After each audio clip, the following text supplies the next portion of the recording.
Voilà, bonjour Annick, aujourd'hui tu as accepté d'être notre témoin. Pourrais-tu te présenter s'il te plaît? Eh bien, je m'appelle Annick, j'ai 55 ans, bientôt 56 ans. Bon, ça fait pas longtemps que je suis dans la Sarthe, ça fait à peu près 1 an et demi. Sinon, avant, j'étais en Côte d'Or, du côté de Dijon. J'ai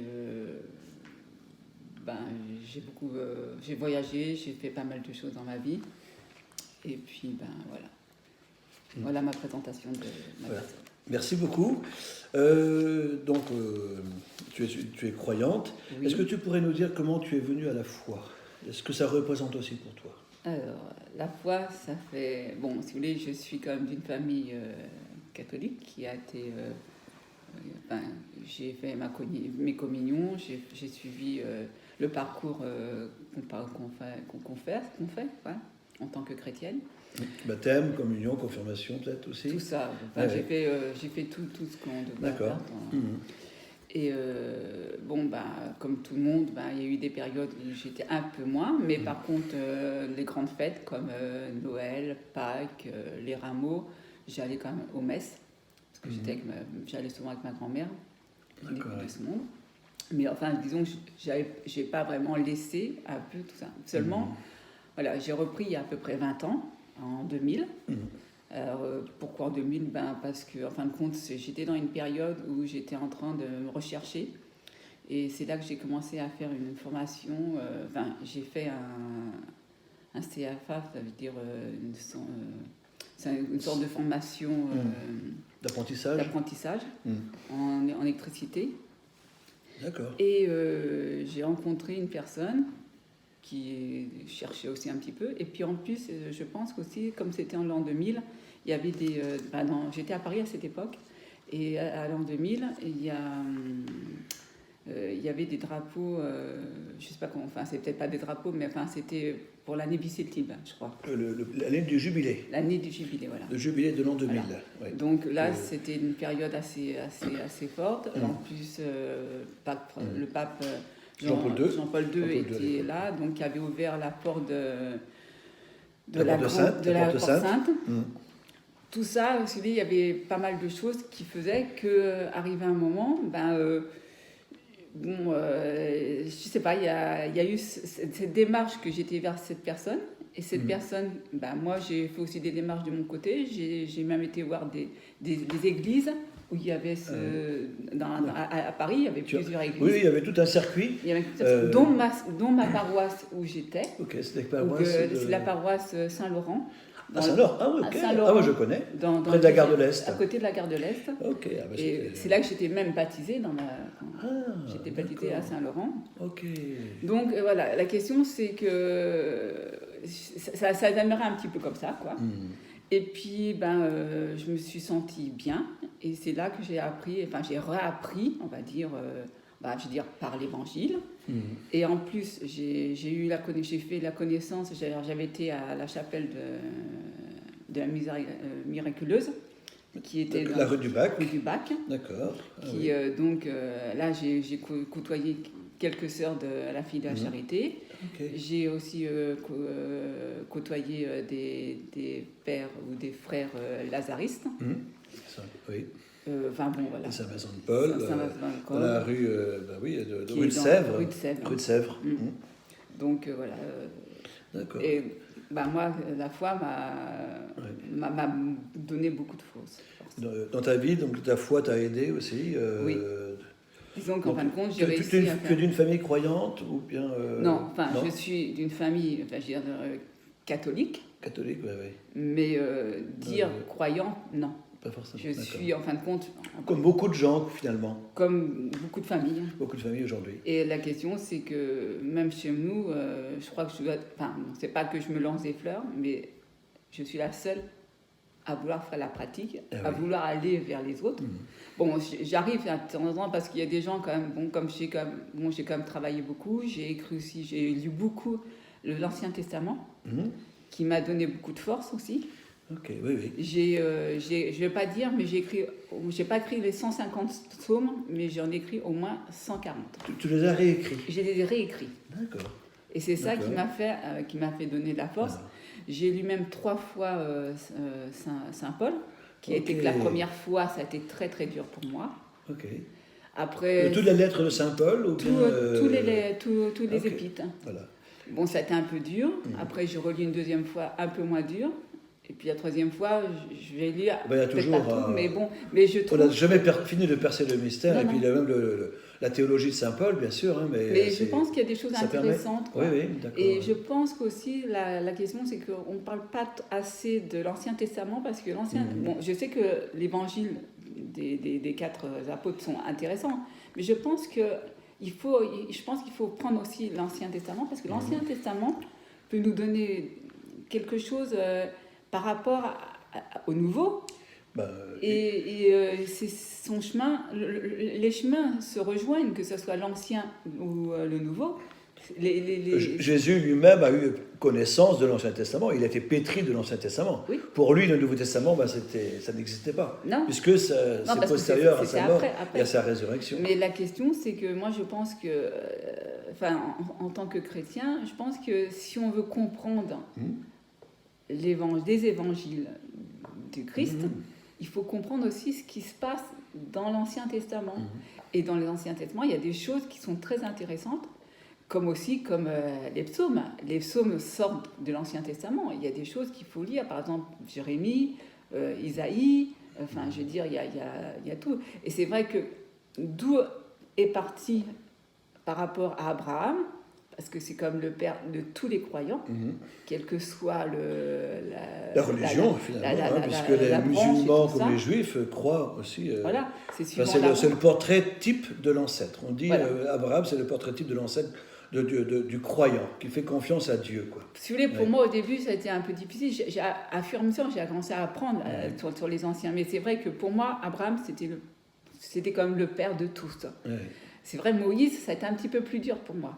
Malgré que Moïse, bon, c'est vrai, c'était plus le législateur, lui, ce qui était la loi, tout ça. Oui. Bon, je ne veux pas dire qu'en tant que citoyens, il y a des lois, mais je crois qu'il faut aussi savoir dire non, il faut savoir dire oui, il y a des choses qu'il faut prendre et qu'il faut suivre.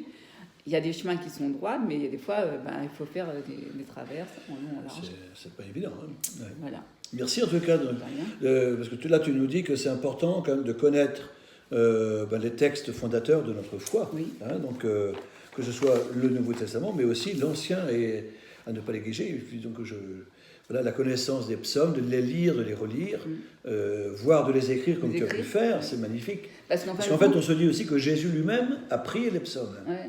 Mais moi, je pense c'était la prière de Jésus. Moi, je sais que je me sens, c'est ce que je sens souvent, c'est que j'ai l'impression que de les avoir écrits, j'ai l'impression que les mots, ils sont rentrés tellement en moi qu'ils vivent. J'ai essayé de faire vivre les mots que j'ai écrits. Okay. Mais il faut se dire aussi que les psaumes font partie de la prière intégrante de l'Église, puisque au laude, au vêpres, l'office du milieu du jour, les complis, voire l'office des lectures, c'est pétri de psaumes. Et donc, on est aussi familier avec cette manière, d'abord d'appréhender le monde. Et puis, je crois que c'est une source importante qui assoit notre foi, puisque on peut lire les psaumes dans des moments difficiles ou dans les moments joyeux, et on les prend comme ils arrivent, et on se retrouve aussi en paix, et avec ces questionnements, avec ces affirmations, aussi, cette confiance.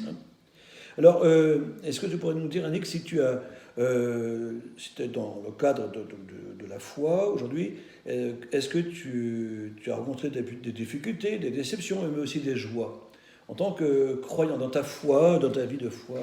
Est-ce que c'est facile quand on a 57 ans de croire en Dieu aujourd'hui? Alors, les difficultés, de toute façon, je pense que, vous savez, en tant que chrétien, que ce soit en Europe, ou soit en Asie, ou soit en Orient, je pense que même si on n'a pas les mêmes difficultés, je veux dire, la foi, vous savez, on est persécuté. On est persécuté parce qu'en fin de compte, si on aime Jésus et qu'on prend sa croix, Sa croix, c'est horrible. Qui me suit, qui porte sa croix. Oui. Voilà. Et la question, c'est que c'est tellement, des fois, les chrétiens, même en tant que chrétiens européens, il ne faut pas croire qu'on se fait des sourires tous les jours et qu'on s'unit. Quand on voit dans les actes des apôtres qui parlent que tout le monde était uni à un seul cœur, un seul fou, une seule âme. Voilà. Une seule Acte 2, 42. Voilà. Donc quand vous voyez ça, et qu'aujourd'hui, en tant que chrétien, il y en a qui sont plutôt en train de vous rejeter ou ceci et cela, à un moment ou à un autre, ben non, c'est très difficile. Et moi, je dis que, des déceptions, oui, il y en a, parce que je ne vais pas vous dire que moi, ça va faire 1 an ici que je suis là.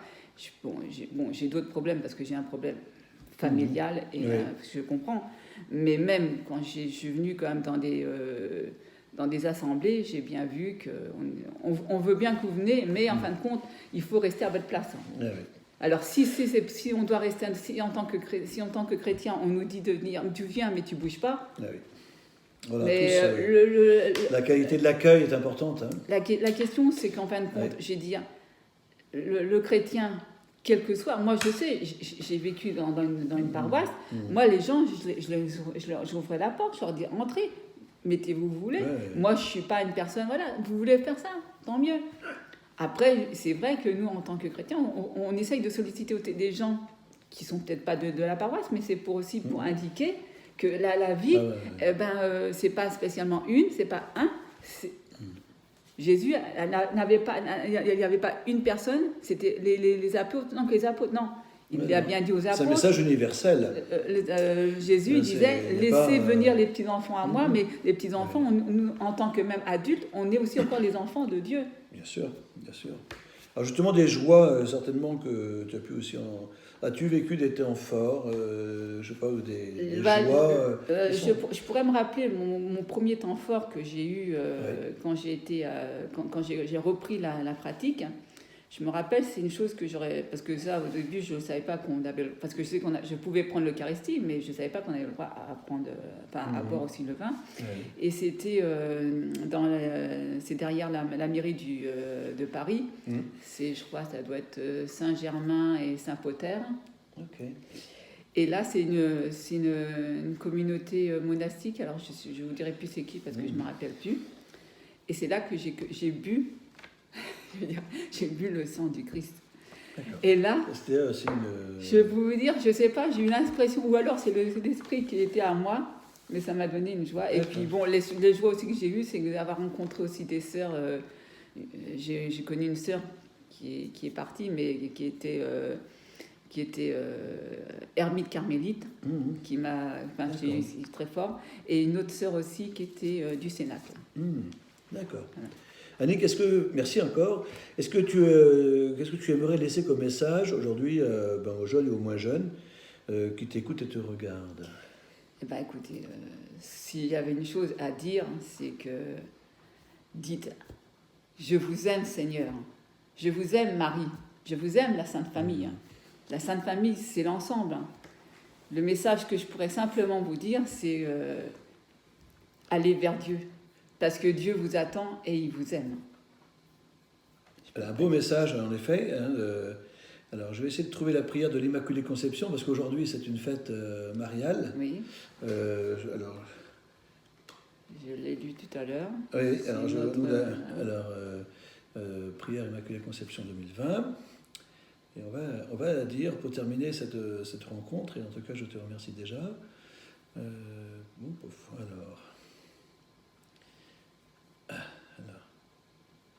Prière de la neuvaine. Non, c'est pas ça. On va la dire celle-là avec la prière de la neuvaine, mais par la Notre-Dame de Lourdes. Alors, Sainte Vierge Marie, à ton école, Bernadette est entrée en relation avec la Trinité Sainte par le signe de la croix, en lui enseignant la prière et la pénitence pour les pécheurs. Tu lui as communiqué la joie du salut. Tu lui as révélé la beauté de ton cœur très pur en lui disant « Je suis l'Immaculée Conception ». Ce temps de l'Avent nous invite à prier plus instamment pour accueillir le Sauveur. Avec Bernadette, nous nous tournons vers toi alors que le monde traverse un temps d'épreuve. Intercède pour nos malades et pour ceux qui les soignent. Prie pour ceux qui souffrent de l'isolement, de la peur ou de la précarité. Veille sur l'Église de ton Fils, sur chacun d'entre nous, sur ceux qui ne peuvent pas participer au sacrement de la foi. Donne-nous d'être dociles, comme toi, à la volonté du Père. Dans l'espérance que la vie triomphera de la mort, nous voulons chanter avec toi dès maintenant la gloire du Père et du Fils et du Saint-Esprit. Amen. Voilà. Gloire au Père et au Fils et au Saint-Esprit, pour les siècles des siècles. Amen. Merci Annick, et voilà, continuons à vivre dans la foi et au prochain de... Et chantons la louange de notre Seigneur Jésus-Christ et de la Sainte Vierge. Voilà, merci encore.